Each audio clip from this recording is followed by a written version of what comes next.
কলকাতা পুরসভায় তৃণমূল কংগ্রেসের অন্দরে ফাটল আরো চওড়া হলো।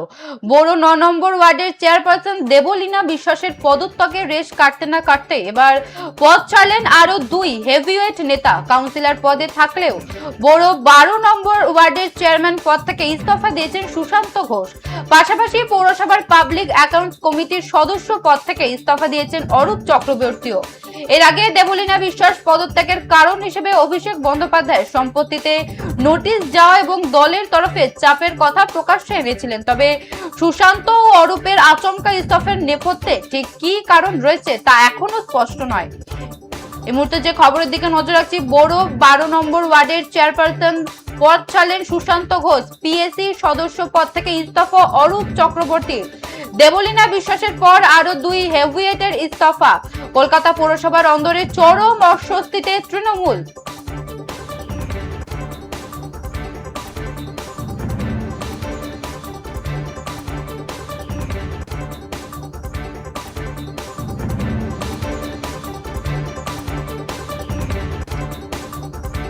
তৃণমূল কংগ্রেসের তীব্র ভাঙন, সুশান্ত অরূপের পদত্যাগে অস্বস্তিতে তৃণমূল। কলকাতা পৌরসভার তৃণমূল কংগ্রেসের অন্দরে ফাটল আরো চওড়া হলো। বড় 9 নম্বর ওয়ার্ডের চেয়ারপারসন দেবলীনা বিশ্বাসের পদত্যাগের রেশ কাটতে না কাটতে এবার পদ ছাড়লেন আরো দুই হেভিওয়েট নেতা। কাউন্সিলর পদে থাকলেও বড় 12 নম্বর ওয়ার্ডের চেয়ারপারসন পদ থেকে ইস্তফা দিয়েছেন সুশান্ত ঘোষ।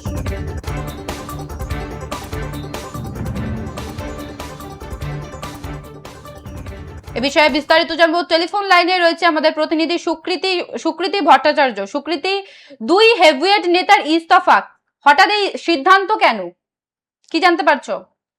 দেখো, তোমাকে প্রথমেই জানাবো যে পুরসভায় বড় ভাঙন, তৃণমূল কংগ্রেসের পদত্যাগ করলেন সুশান্ত ঘোষ এবং অরূপ চক্রবর্তী। যেরকমটা জানা যাচ্ছে, কাউন্সিলর থাকলেও বড় 12 যে চেয়ারম্যান পদ ছিল সুশান্ত ঘোষের, সেই পদ থেকে তিনি ইস্তফা দিয়েছেন। পাশাপাশি পাবলিক অ্যাকাউন্ট কমিটির সদস্য ছিলেন অরূপ চক্রবর্তী, তিনিও পদ ছেড়েছেন। প্রসঙ্গত তুমি জানবে, এর আগে বড় 9 যে চেয়ারপারসন দেবলীনা বিশ্বাস, তিনি পদত্যাগ করেছিলেন। সেই আবহে আরো দুজন পদত্যাগের ঘটনায় কলকাতা পুরসভার অন্দরে তৃণমূল কংগ্রেসের অস্বস্তি এবং ভাঙন আরো বড় গুণ বাড়িয়ে দিচ্ছে। এবং পদত্যাগ করার সময় একাধিক কারণ তুলে ধরেছিলেন দেবলীনা। তার দাবি ছিল অভিষেক বন্দ্যোপাধ্যায় বিভিন্ন সম্পত্তিতে নোটিশ যায়, সেই নিয়ে দলের তরফে চাপ দেওয়া হচ্ছিল তাকে। তবে সুশান্ত ঘোষ থেকে শুরু করে অরূপ চক্রবর্তী, তারা কেন এই সিদ্ধান্ত নিয়েছেন সেই বিষয়ে এখনো পর্যন্ত স্পষ্ট কোনো উত্তর পাওয়া যায়নি। শুধু কলকাতা পুরসভা নয়, তুমি যদি লক্ষ্য করো, জেলায় জেলায় তৃণমূল কাউন্সিলররা পদ ছাড়ছেন বা কেউ গ্রেফতার হচ্ছেন, কেউ বা দলের বিরুদ্ধে প্রকাশ খুলছে। এর মধ্যে সোমবার কালীঘাটের বাড়িতে দমদম লোকসভা সাংগঠনিক জেলা পুরসভা কাউন্সিলরদের নিয়ে গুরুত্বপূর্ণ বৈঠক করেছিলেন।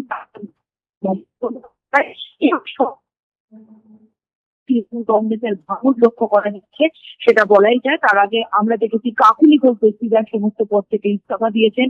তাই সব দিক থেকে যদি লক্ষ্য করা যায় যে তৃণমূল কংগ্রেসের একটা বড়সড় ভাঙন শুধু পুরসভা নয়, বিভিন্ন জায়গায় জায়গায় লক্ষ্য করা যাচ্ছে। প্রিয়া, বেশ, ধন্যবাদ সুকৃতি। কলকাতা পৌরসভার তৃণমূল কংগ্রেসের অন্দরে ফাটল আরো চওড়া হলো। বড় 9 নম্বর ওয়ার্ডের চেয়ারপারসন দেবলীনা বিশ্বাসের পদত্যাগের রেশ কাটতে না কাটতে এবার পদ ছাড়লেন আরো দুই হেভিওয়েট নেতা। কাউন্সিলর পদে থাকলেও বড় 12 নম্বর ওয়ার্ডের চেয়ারম্যান পদ থেকে ইস্তফা দিয়েছেন সুশান্ত ঘোষ। পাশাপাশি পৌরসভার পাবলিক অ্যাকাউন্ট কমিটির সদস্য পদ থেকে ইস্তফা দিয়েছেন অরূপ চক্রবর্তীও।